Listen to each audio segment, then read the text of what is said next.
Dear students, welcome to the consumer behavior class. You will remember from our last week that we started to discuss the last 2 weeks we made our midterm exam and quizzes.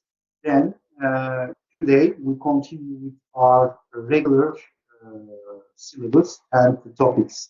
So as you will remember in the previous weeks, we discussed the internal influences on consumer behavior. And today, we will go on with a new subject. And this subject will be the external influences on consumer behavior.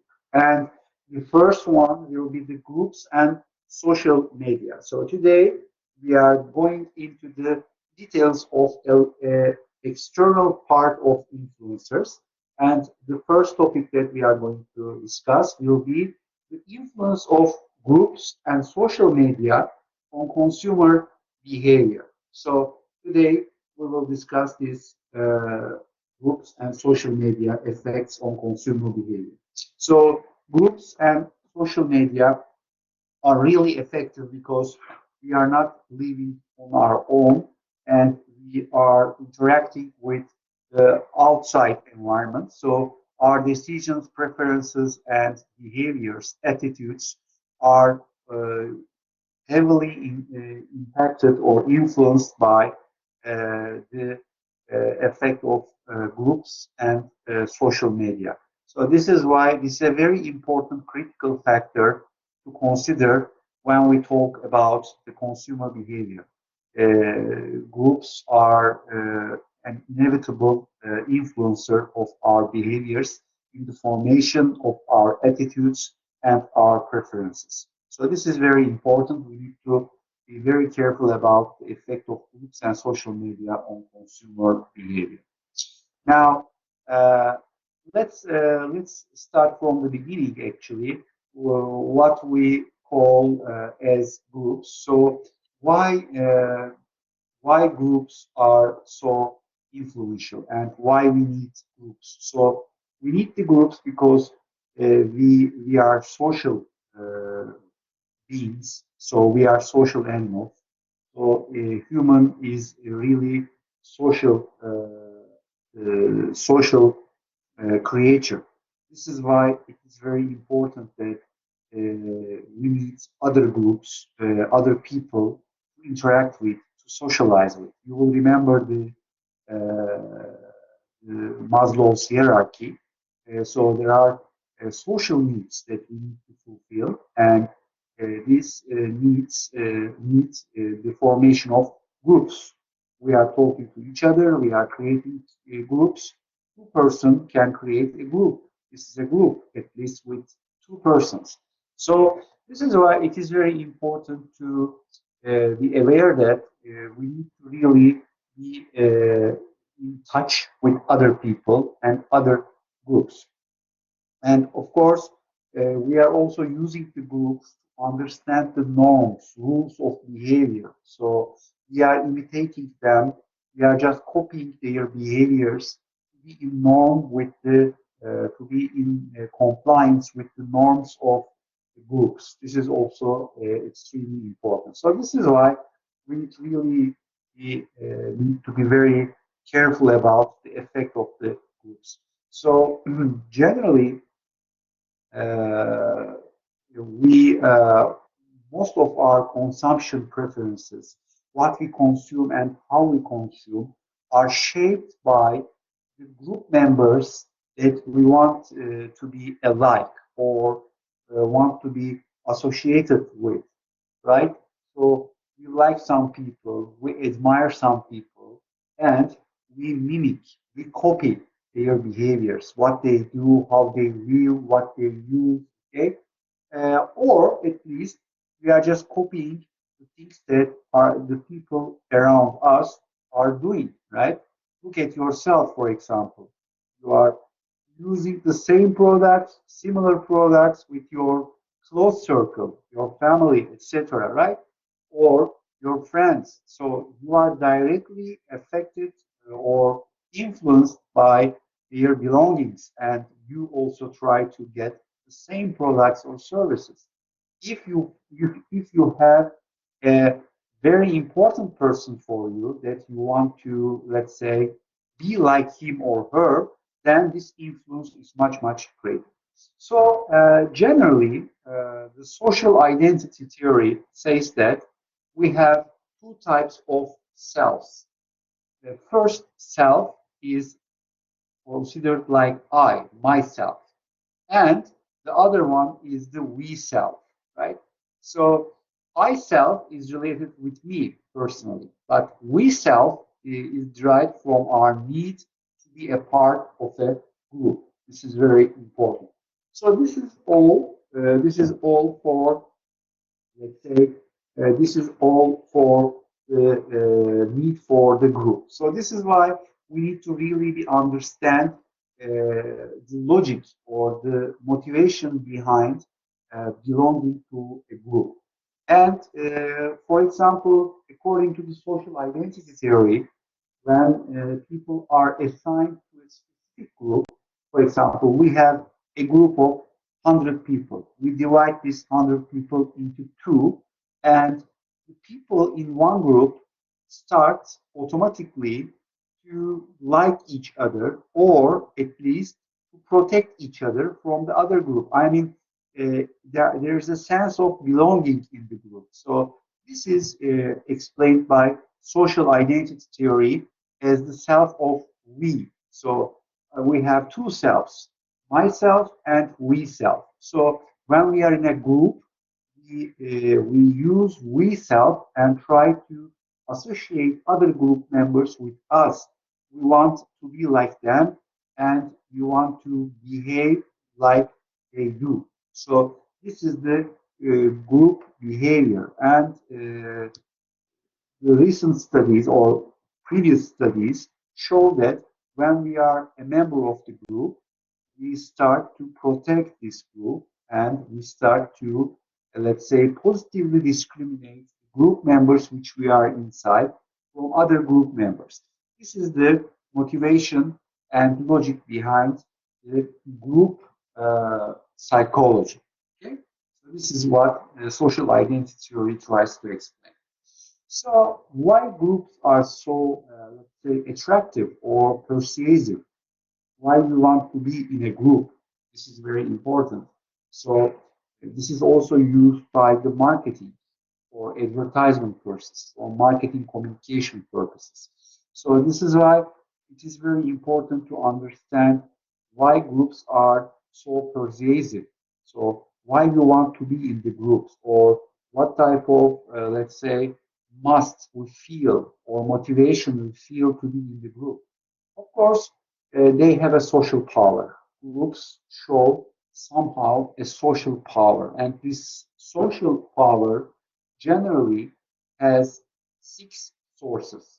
The first source is the referent power, which means that when we like the values and what they represent, the people inside the group, this is their reference power or referent power. What does it mean?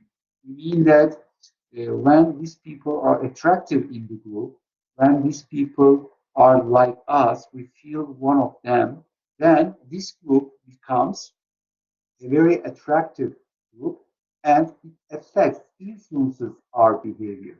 We want to behave like them and we want to be part of them, right? So this is why they start to influence our attitudes and behaviors, because these people are those people which we have the same values, or we copy them, or we want like them.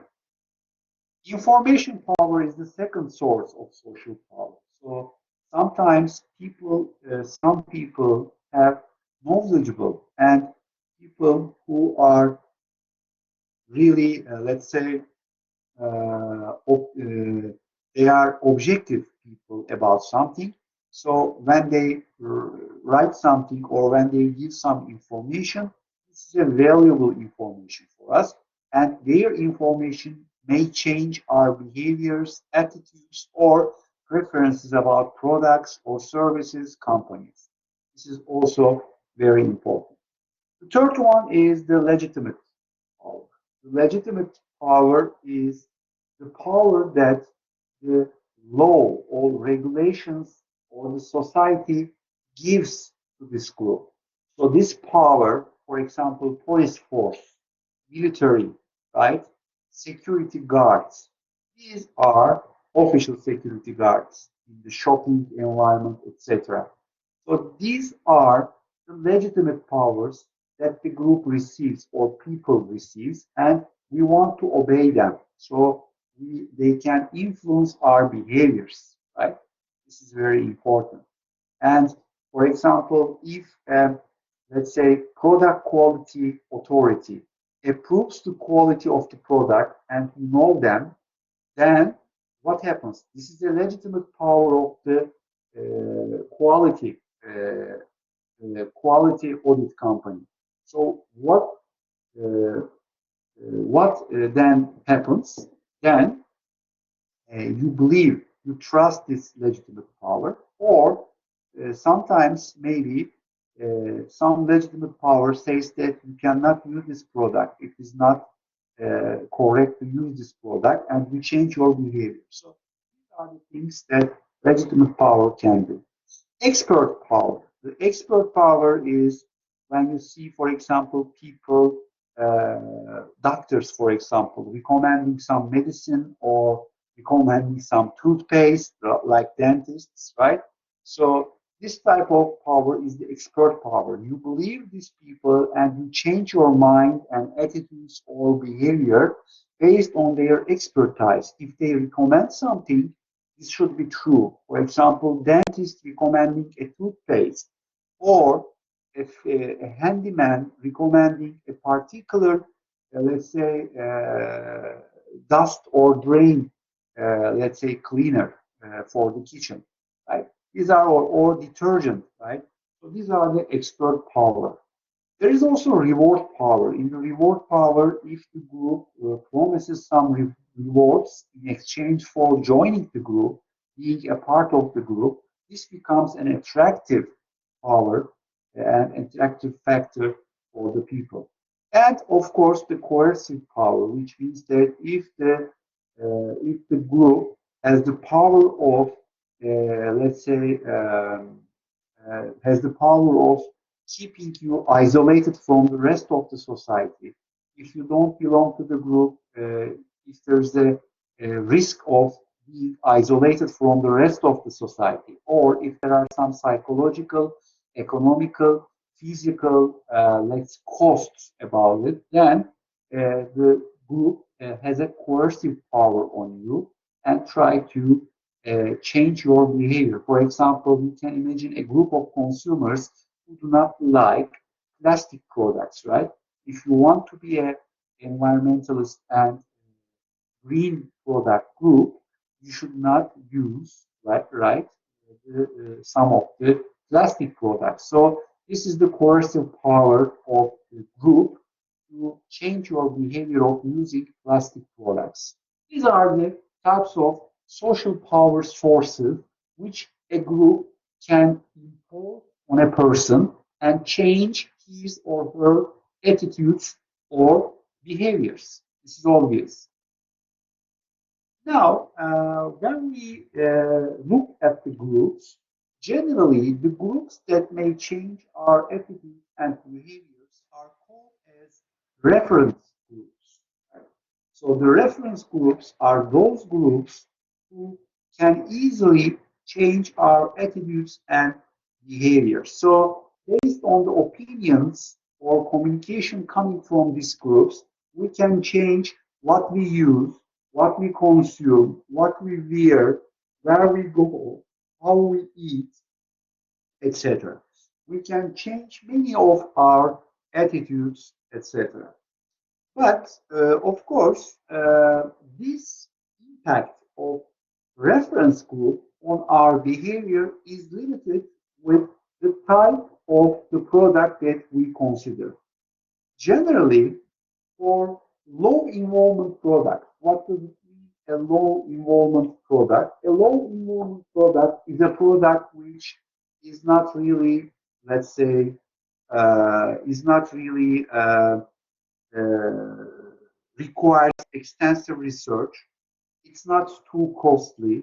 There is not too much risk of wrong decision. If you make a wrong decision, there's not too much loss risk, and you can just substitute easily, and you should not spend too much effort.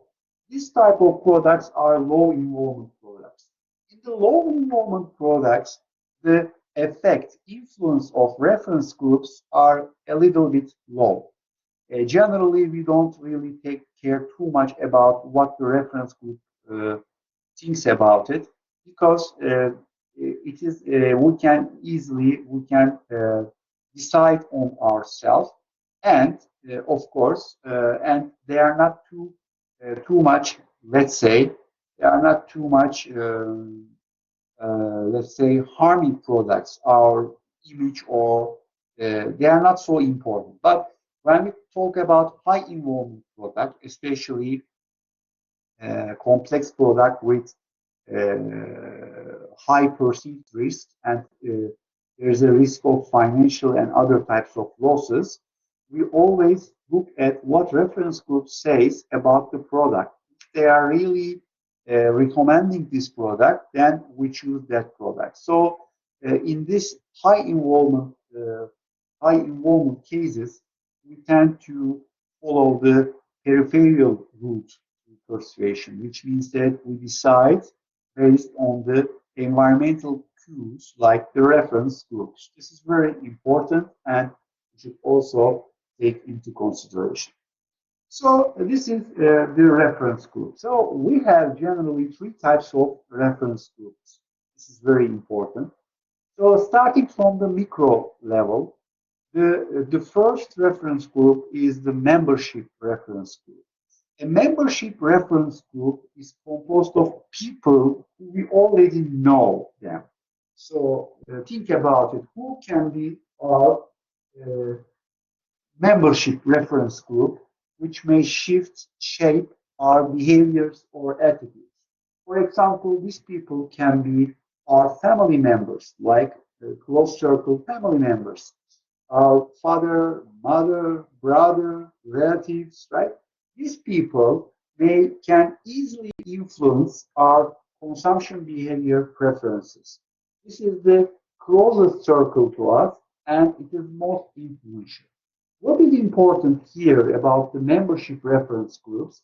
If the marketing, or if the company or brand tries to sell you something in your earlier ages, it is better that the company also sells your closed circle. Then it will be much more easy for them to convince you to buy the same product in the near future when you grow up. This is very important. And the influence of the membership reference group is much higher than the other types of groups. Why? Because they always, because there's a trust relationship between. So people who are trusted and also you know them, it is double effect, and it increases the strength of, let's say, the strength of the power. The second type of reference group is aspirational reference. By aspirational reference group, this type of groups are generally composed of people you don't know personally. Maybe you know them from the media or from other sources, but you don't know them personally. You just maybe you know their names, or even you don't know at all. For example, I mean, uh, you saw for the first time. Whatever it is, aspirational reference group is the people that you try to be like them. You admire them. Okay, you copy their behavior, their life. So you want to use to buy what they want to use to buy. This is what they look for. So these are all, let's say, the important part of the aspirational reference group. So how marketers try to use this? How marketers use this link between you and aspirational reference? Let's say that I will try to sell you a product and you are in my target market. So in order to convince you to buy, I may choose to use a celebrity or a person, an aspirational reference group member who you want to be like that. You admire this person. So when this person is shown as using my products in the community, people like you who admire this person will associate the product and the best qualities of that person. Because the qualities, the image, the positive image of this person will be automatically transferred, transmitted to the product itself or the brand itself. Then this person will be a bridge between the product and the consumer in the cognitive and emotional levels. This is very important and you should know how they are used. So this is why many companies, brands, and marketers try to use famous people, people who are liked, or people who know the things in their advertisements or in their marketing communications. Why? Because they try to link the credibility, the likability, and the trustworthiness of these people into the brand or the products. This is the essence and the logic behind why we use aspirational reference groups and how aspirational reference groups influence other consumers. This is very important. Then, of course, we have also another part of the point, which is that there are also some groups which we don't want to be, we don't want to be like them. So we try to be not one of them. So these type of groups or people are called avoidance groups. So sometimes advertisers tries to show us if you are not going to use my product, you will face such cases. And they show a consumer who is in, let's say, he's a very sad or angry because the product doesn't work, he couldn't do his work, etc. Or he is not happy about the performance. So they are trying to create an avoidance group, and this avoidance group includes some consumers which are really, let's say, in the group which you don't like, and these people in this avoidance group are those people who suffer from lack of having, let's say, high quality products or the products which fully satisfy their needs. This is the case. And marketers also use the avoidance groups as an indicator of wrong decisions in the advertisements. This is very important. So why we are trying to connect with the groups, because we want a part of these groups, and of course, being a part of these groups is to really, let's say, to really conform with these groups. What does it mean, conform? Conform means that we are really obeying to this group. We are behaving in compliance with the norms of this group. So we are changing our attitudes or behaviors in line with the necessities of this group. So we are changing our attitudes, we are changing our behaviors as a reaction to the request of this group or to the requirements of this group. This is why we are creating a conformity with these groups. Of course, it is always correct because if you want to be in a group or if you admire the people in the group, you have to behave in compliance. But on the other hand, you will remember the social identity theory in the beginning of the class today. So we have two selves, I self and we self. So I self is okay because we self is okay in the group case, because if you want to be in a group, we need to be in line with our we self. We should feel like we. But on the other hand, we have our unique self, I self. So we also want to be differentiated from the rest of the group, from the rest of the society. We want to be unique.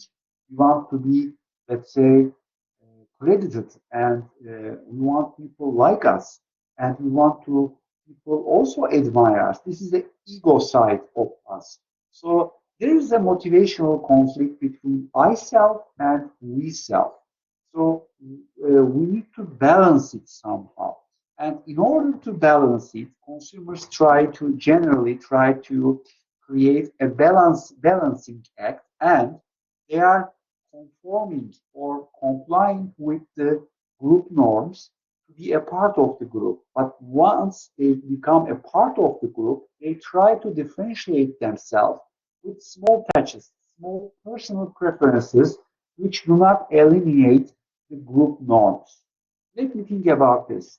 For example, you are a member of Nike brand community. So you are a member of Nike brand lovers, and you are always, let's say, joining the events. You are buying the products of Nike. You are joining the events of Nike, and you are a member of the Nike community as a consumer and the customer as well.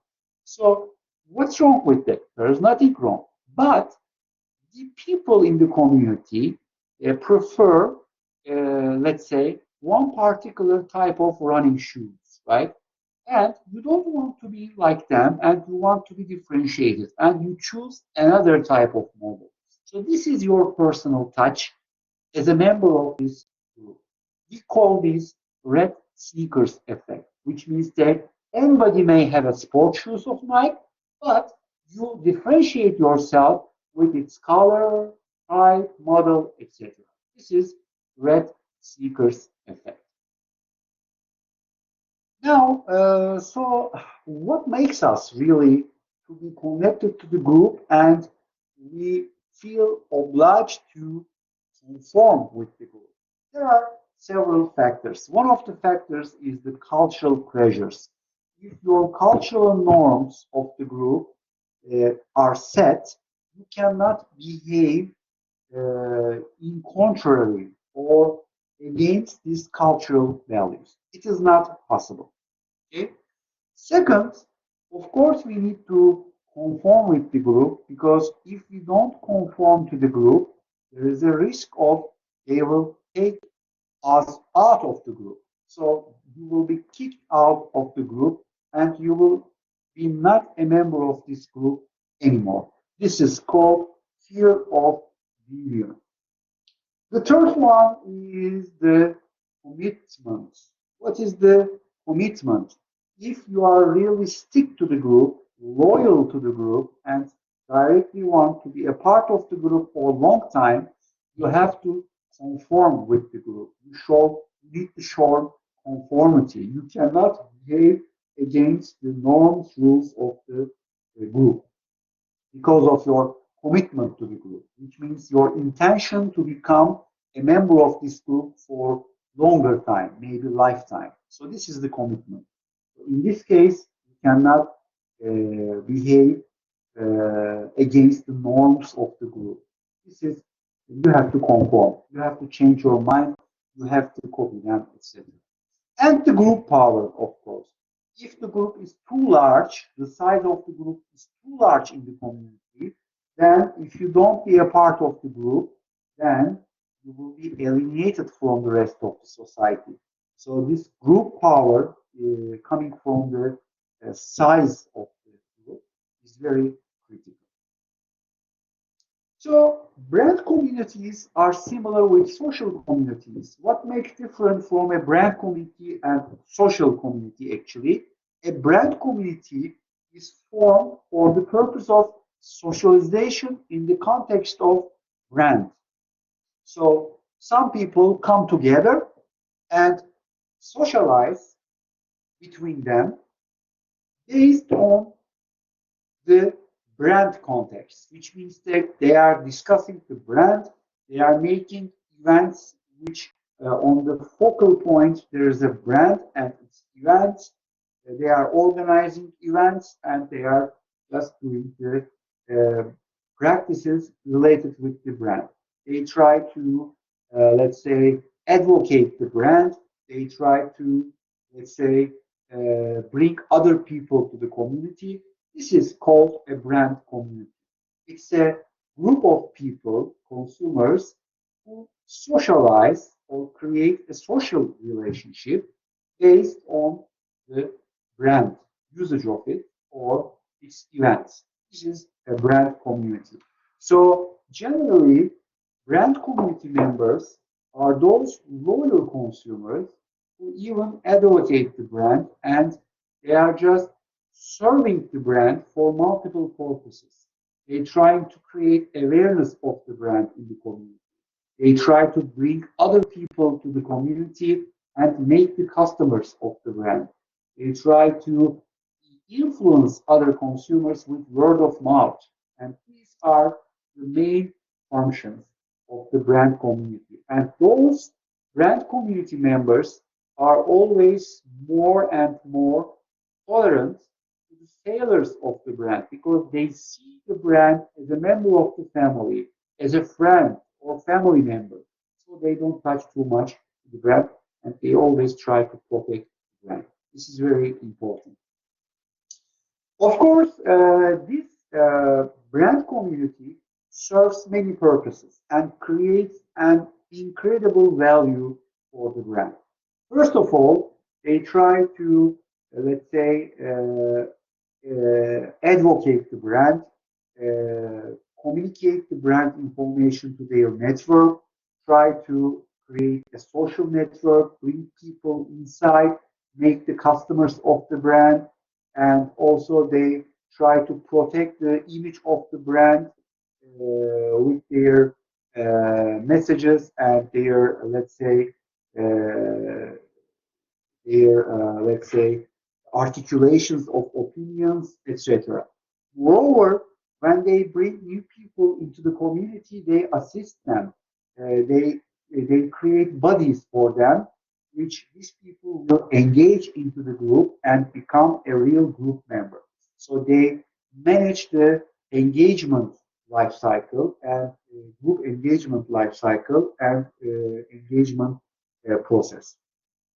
Moreover, they also help the brand to let's say to make the products better and more superior. So they just contribute to the product development processes by articulating their ideas, generating new ideas, and being a part of the projects. So as you see, brand communities are the source of value for the brand or company from different perspectives and dimensions. This is why it is very important to have this, let's say, to build the brand communities. For example, Harley Davidson is a typical brand community.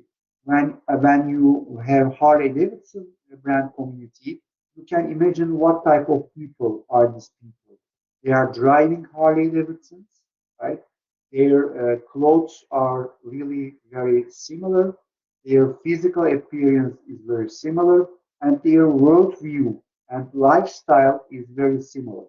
So these people create a community and make events, interactions between them, and they try to, let's say, communicate with outer world about the brand, its success, its superiority, etc. So they are trying to serve the brand from multiple perspectives, and this is what brand communities work for. Now, of course, when we talk about people, they talk to each other. Consumers also, they are talking to each other. And so when a consumer starts to talk to another consumer about his or her experience with a brand or product or retailer, then this is called word of mouth. Word of mouth is extremely important because people, especially nowadays in this challenging environment with multiple choices and lack of trust, generally consumers try to really hear some valuable recommendation from a trusted source.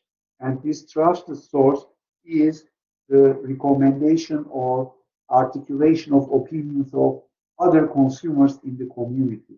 This is why it is very important that there are very critical, the other consumers and word of mouth is a very critical source of information for consumers as an input to their decision making. This is very critical. So, of course, generally word of mouth is much more effective when people doesn't know too much about the product, service, or brand. In these cases, the word of mouth becomes more and more critical.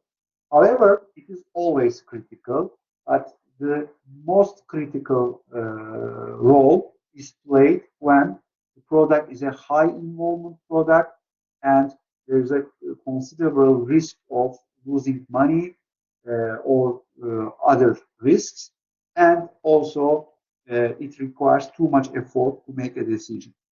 And if there is a lack of knowledge about the product, then word of mouth works best, and people look for recommendations, reviews of other consumers.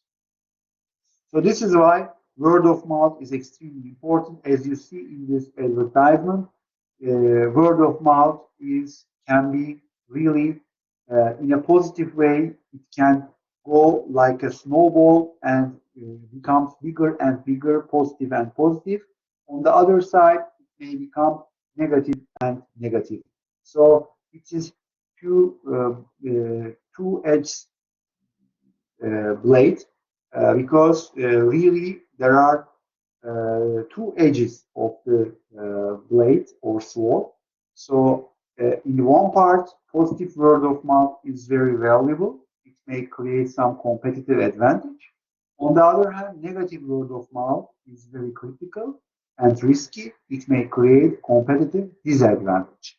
So this is why, especially companies need to be sure that there is no negative of word of mouth about the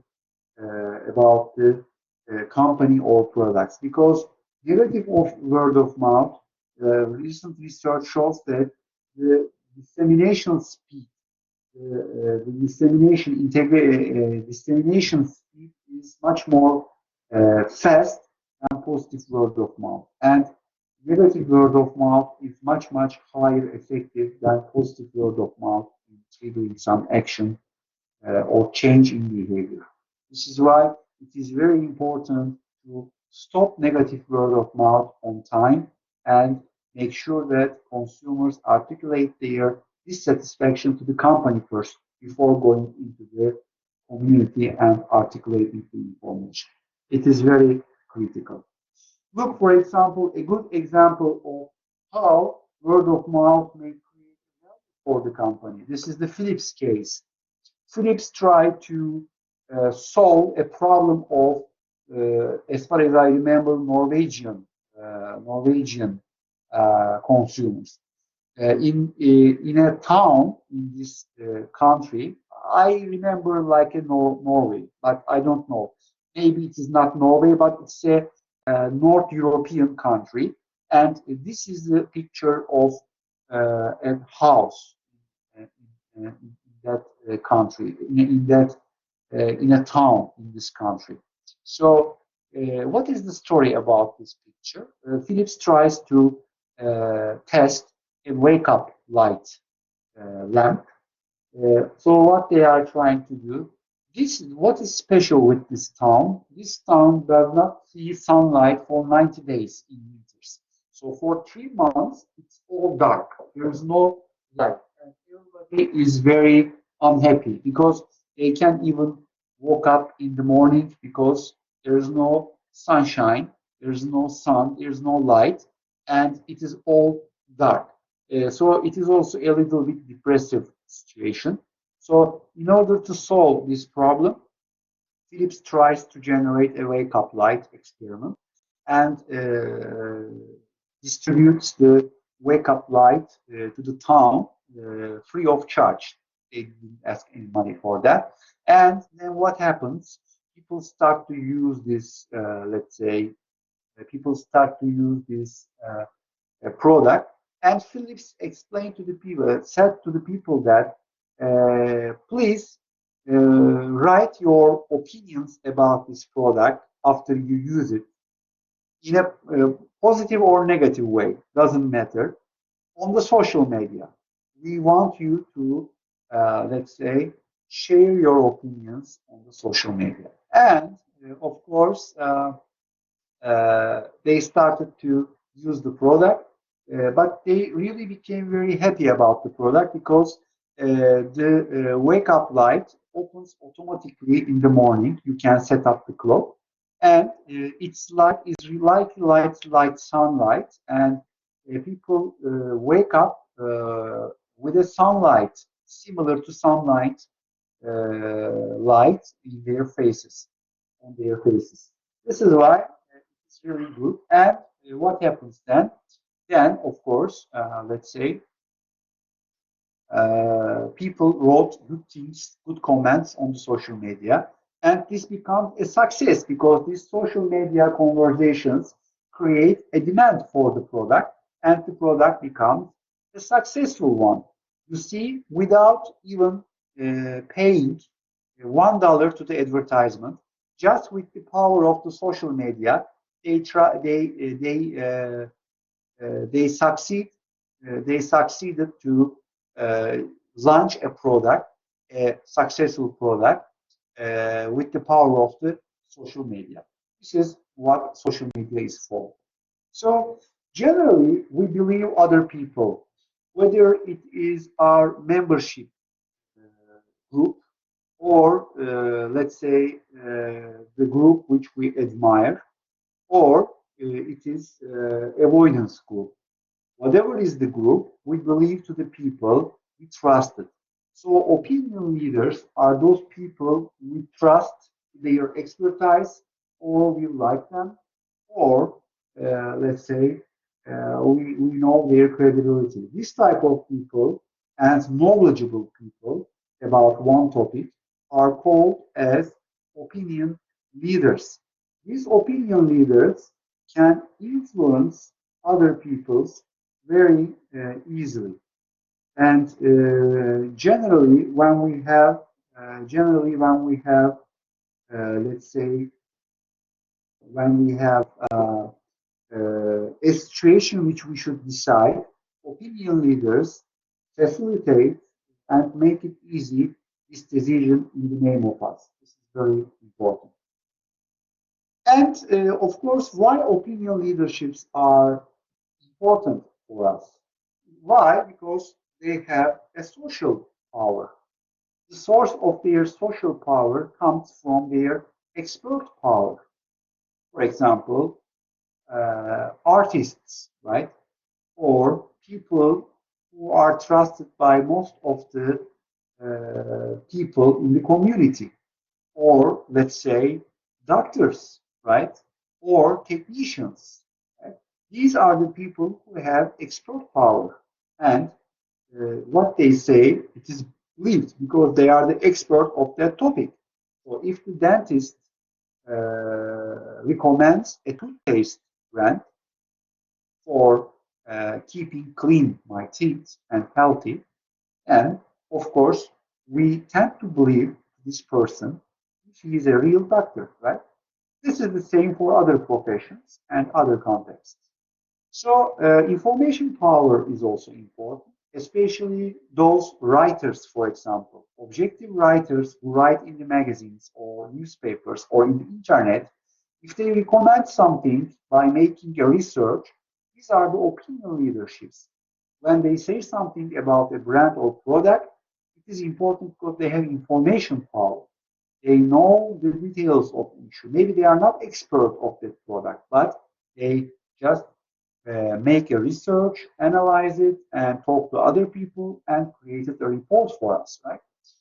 So if there's a legitimate power, yes, opinion leaders are also have a legitimate power because the group that they belong, they gives them the authority to make some opinions and to be listened by other people. They have a legitimate power. And of course, there is a referent power. What is this referent power? The referent power is related with what other people is looking for. For example, if you like these people in the group, opinion leaderships are generally liked by the people who listen to them because they have the same values, they have the same beliefs. So this is why uh, opinion leaders have a reference or reference power because they resonate, they connect with other people who listen to them. So this is why, as you see, an opinion leader has social power, and the source of this social power comes from the expert power, information power, legitimate power, and the reference or referent power. These are important things. So, for example, Pepsi used some influencers, right? We use influencers today as influencers of our target consumers, right? Influencer marketing is a very popular way of marketing communication today. So, nano influencers, micro influencers, macro influencers, mega influencers. There are four types of influencers, or there are many other media, but these are the four main types of influencers. So depending on the product type and the audience, target audience, companies use different types of influencers to shape the behavior and attitudes of consumers. One of them is PepsiCo. It's a simple example of millions of influencer marketing campaigns. So before launching its, or in the launch of its Sierra Mist drink, so this is lemon aromatic drink. So what they do, they use influencers. How they selected, choose these influencers? First of all, really these influencers should love lemon lime beverages, right? It is for sure. Second, our age group should be in line with the influencers age group. So our target age group should be in line with the influencers age group. So they were targeting those consumers with between 18 and 34 years old. So we use the same. And also we used well-known well-known influencers in their communities. This is what is used by, let's say, other people. So, by taking into consideration these things, they launched the campaign and it was successful. So, one another issue is related with the social media. When we talk about, of course, word of mouth, social media is the place, the venue which most of the word of mouth now takes place. So, how social media works? Actually, social media is based on the network theory. And we have a network which is composed of nodes. The nodes are people. Each of us is a node, right? Each of us is a node. And between nodes, there are ties, links, right? Me, I am connected with tie. I'm as a node. I'm connected to another node, my friend, with a link in the social media. And we share some information with them. These are the flows. Okay, flows can be one way, one direction, or two way, two direction. I can send an information, I can post something, and they can reply to me. There may be an interaction. This is what we call a flow, one way or two way flow, or maybe three way flow. So if the flows are too much in my network, I'm more interactive with my network. So what makes this important? People share product information, their experiences with the brands and products. And then what happens? Then other people try to, let's say, other people try to understand what's going on with the brand, and they become influenced by the experiences of others. This is very important. Now, of course, we have some, let's say, uh, characteristics of networks which make them more powerful, right? So, first of all, there are standards of behaviors in each network. So, for a network, one of the important characteristics, maybe this does not make it more powerful, but it makes it a network, a regulated environment with its own norms. So standards of behavior are important for network. This is their culture, actually. For example, you cannot write with capital letters.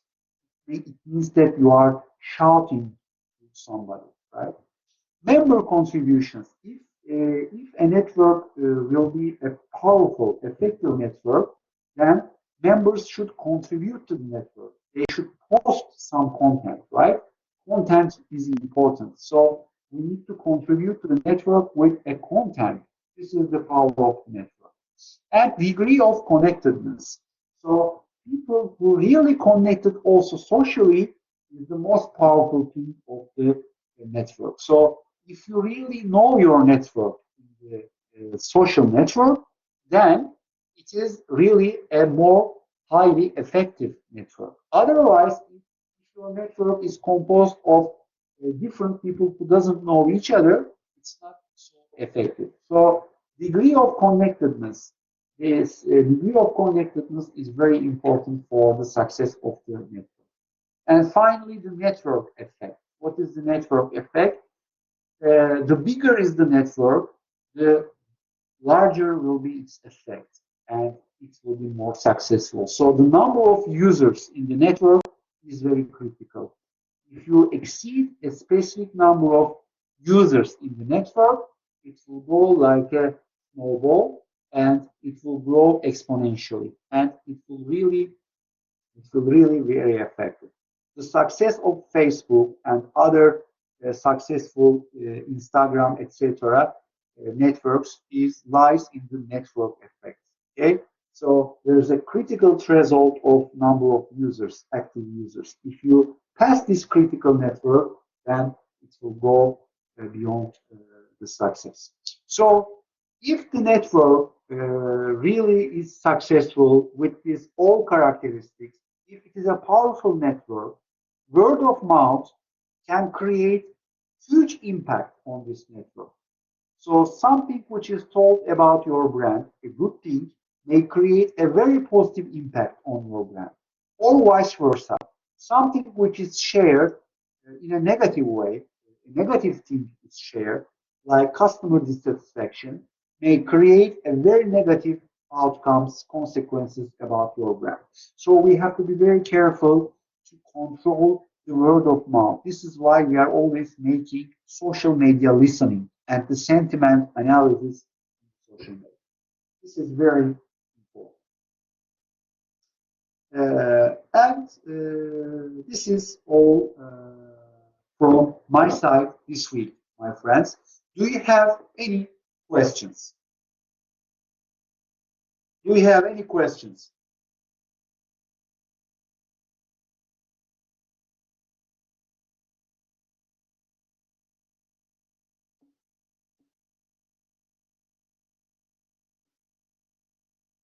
Final will be in the June.